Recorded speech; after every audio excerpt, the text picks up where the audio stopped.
Hey everybody, it's the Redstone Wizard here again, bringing you another Redstone tutorial.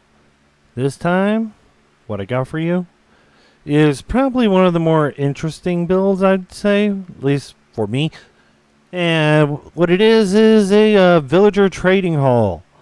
Now, what makes this interesting for me is one, we have a auto system where the villagers will become, well, it has trade reduction. I actually got this guy down to one rotten flesh for an emerald. So, yeah, zombie farms are emerald farms in essence. But yeah, besides that, yeah, all these villagers have the capability of getting their trades reduced. Yeah, we'll just ignore you. Yeah, but it's a quite simple build.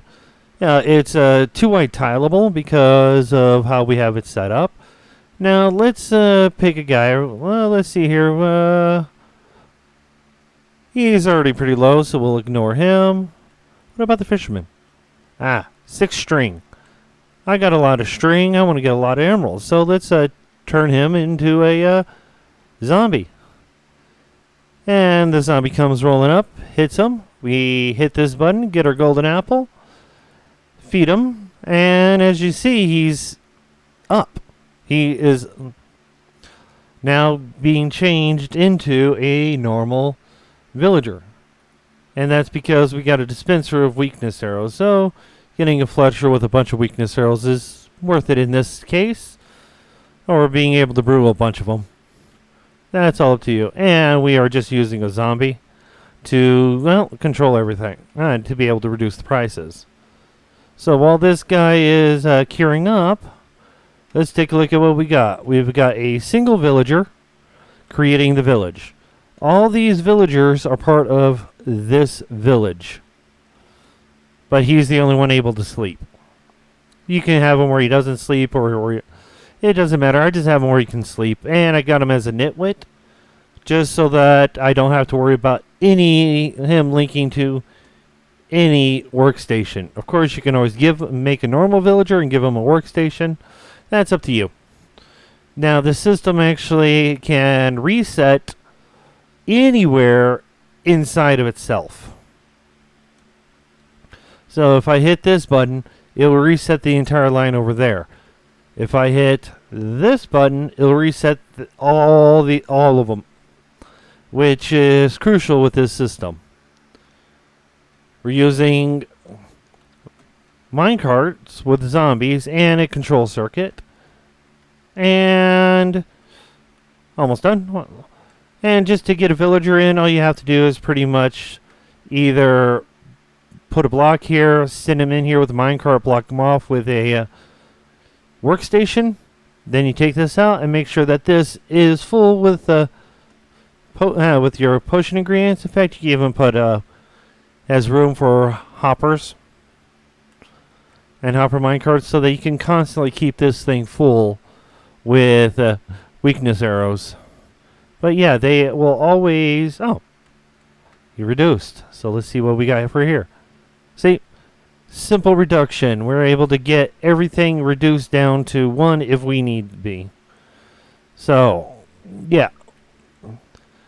Quite useful. Like I said, easy to build. It is 2-wide tileable, and that's because we are using dust and a lot of signal strength. So, what do you say, guys? Let's get to building this thing. Okay, guys. I'm back, and before we actually get into the actual tutorial, I'm going to have to explain how the rails are set up, because this will make it a lot easier for later on. So, I have pretty much the exact same setup I have behind there, but going in the opposite direction. These are not powered. Now, to check and see, because rails have a tendency to snap to the south and to the east automatically.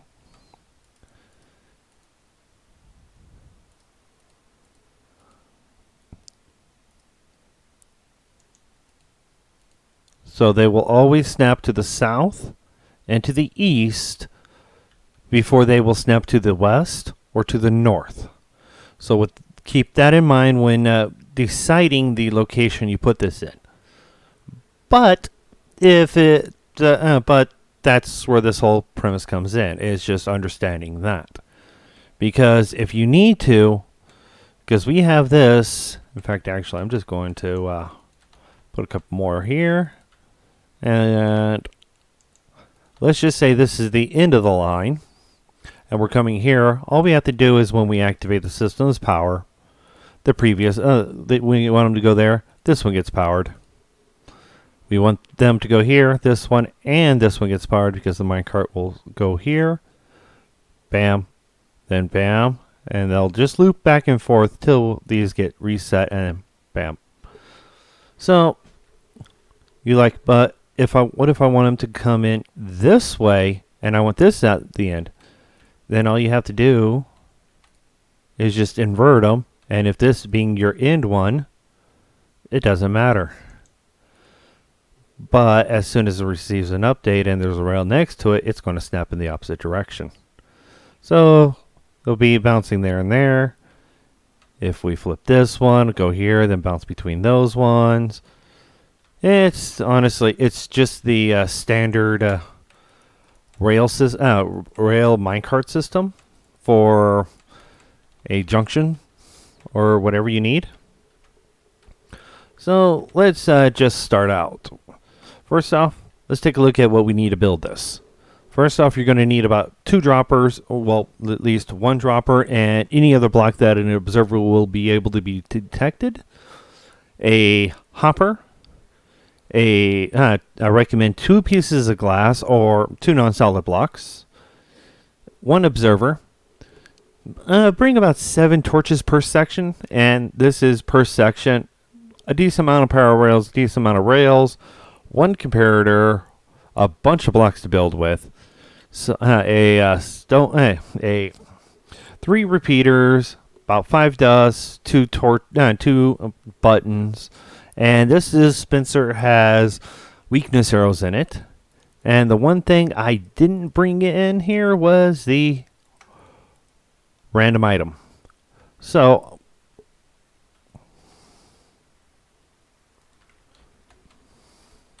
and a trapdoor too, because we're going to use the trapdoor in another spot. So I'm just going to go off of the end of here because it's going to be the same thing. So wherever your starting position is, you're going to put a torch. We're going to put a block on and 2 dusts and dust. So from here to here, it's all going to be, this whole thing is going to be the same. It's all going to be the exact same. I wouldn't do any other way because I am using dust for a lot of this and I don't want things colliding. So then in line with the torch, everything is in line. We are going to take a dropper, throw a piece of dust on the dropper. We're going to take a hopper, throw the hopper in, throw the hopper on, and we'll throw a random item in. Well, let's just place it in then. And we will place our non-solid blocks and a solid block here. Get 2 of your repeaters, set them to 4 ticks, get an observer, going down, and get your power activation block and throw it down here. Here's your floor level, and throw a button on it. So now when you activate it, it's going to activate it. Through this block, behind here, we're going to throw a comparator. And as you can see, it's no longer game powered.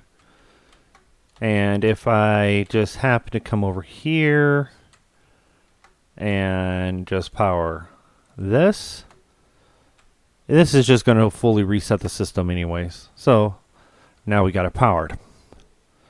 So this part right here is just the logic circuit saying, okay, This is a toggleable system with a reset for different locations. We'll put a block up, a torch on top, a block on top of the torch, a torch on top of the block, directly on top. Grab our sticky piston and on the side of it, place it. We'll place a solid block there, a solid block there. Grab a powered rail. Next to this, we'll go out 1, 2, 3, and going towards your start, regular rail, and then we could just place powered rails and a regular rail here because we just doing it, and we need these rails powered.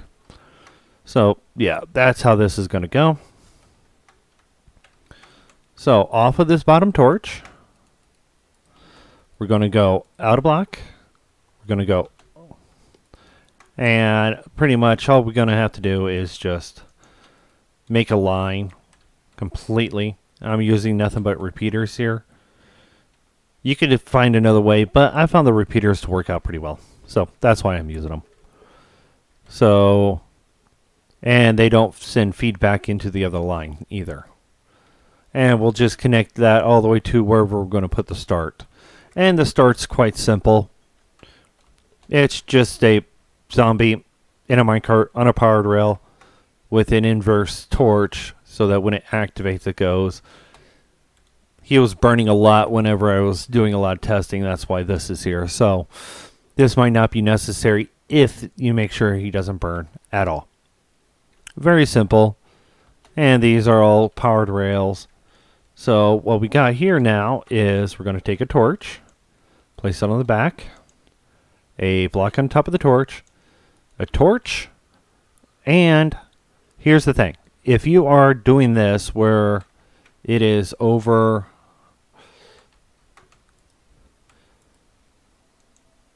where you are actually going this way, let me just get another little bit of a line made up real fast. So from here, we are going to throw a torch, a block,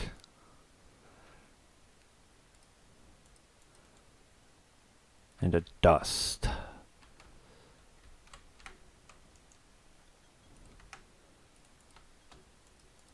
Actually, I'll be back to explain that part in a moment. Just let's finish this one up so we don't have to worry about it. And this is if it's running north. If the rails, if you're running from the north side to the south side or from the west side to the east side.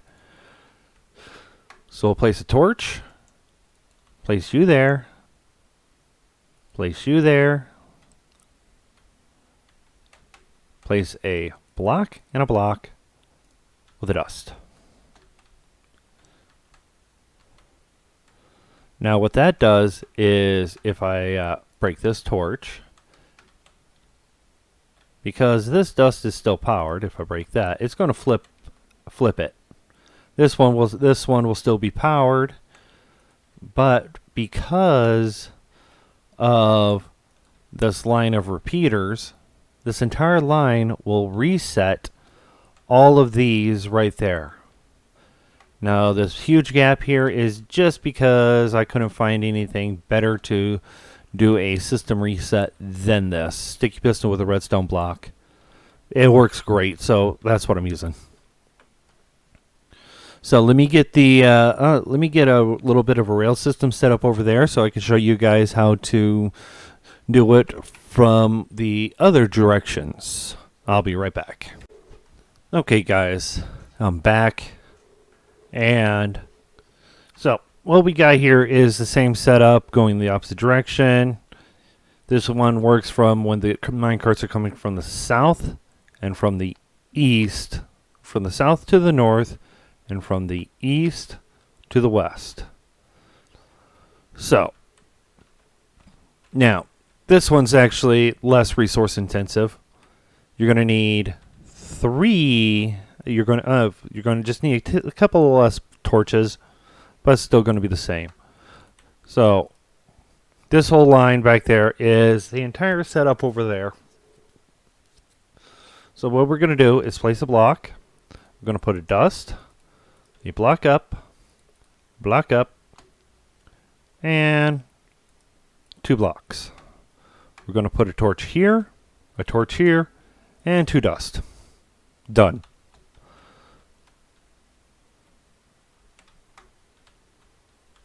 Now, I bet you guys are wondering, why did I do it this way? Well, it's simple. Let me grab a repeater real fast. And I'll just line these up. Because if I did it any other way, when I did this, if I just used a solid block here, it could interfere with other ones. In fact, actually, you could just use a solid block here. But if I, let's take you, place you there, flip you there. I didn't want ones to interfere with other systems. I wanted each one separate. So each one is completely separate. And because this dust is here, it allows just a little more space. Yes, I could probably have just ran the dust, but no. Torches kept it compact.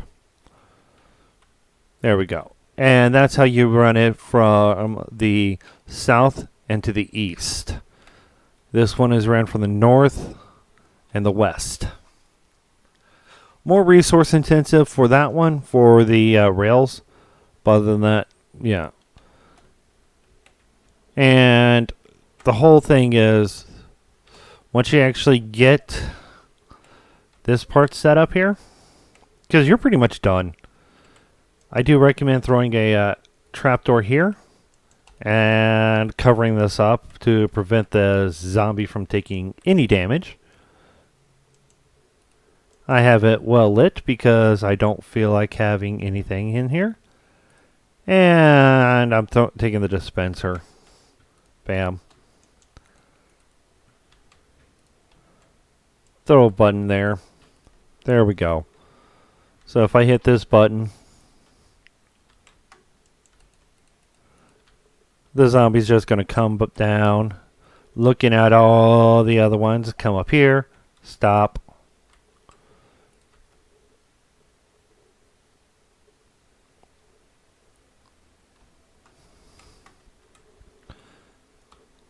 In fact, actually, boom. Yeah, having villagers in here helps with that, and making sure that I have that line on there. They get shot with an arrow.